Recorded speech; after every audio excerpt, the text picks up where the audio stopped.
Subscribe करें और हमारे साथ जुड़े रहें, क्योंकि असल मजा तो अभी बाकी है। रूही फंस गई अपने ही बिछाए हुए जाल में, लेकिन इसी वक्त रूही ने जूही को सच्चाई बता दी और अब दादी और रॉली का खेल खत्म होने वाला है, क्योंकि निहार भी अपने पैरों पर खड़ा हो चुका है। जी हाँ दोस्तों, अब ऐसी सूरत हाल में रॉली ने एक बहुत ही खतरनाक चाल चल दी है, जिससे रूही खुद अपने ही जाल में फंस गई है।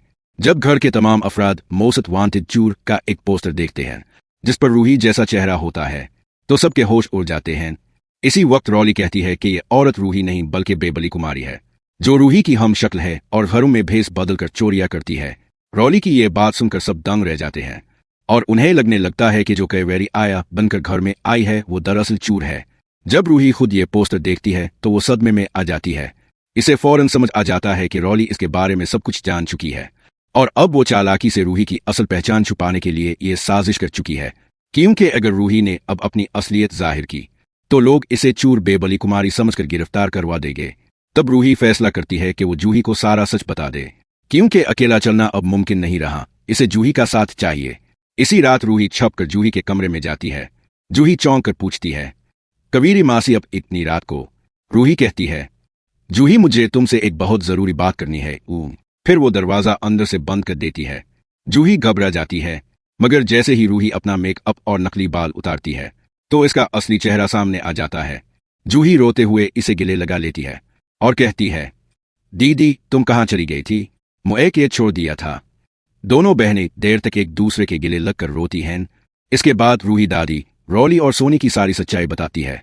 जूही शाक में कहती है, मुझे तो सिर्फ रॉली पर शक था, मगर दादी और छोटी मम्मा भी शामिल हैं, ये तो मैंने सोचा भी ना था। अब रूही और जूही एक हो जाती हैं, लेकिन जब रूही जूही को सच बता रही होती है तो रॉली छप कर उनकी बातें सुन लेती है। अब इसे यकीन हो जाता है कि ये दोनों इसका पर्दाफाश करने वाली हैं। इसीलिए रॉली घर के सब लोगों को इकट्ठा करती है और कहती है कि कवेरी आया पर अब एतबार नहीं किया जा सकता, क्योंकि इसके पास सबूत हैं कि वो चूर बेबली कुमारी है। फिर वो वही जाली पोस्टर सबको दिखाती है। सब हैरत ज़दा रह जाते हैं, मगर इस बार रूही खामोश नहीं रहती। रूही कहती है, अगर मैं चूर होती तो निहार आज अपने पैरों पर खड़ा ना होता।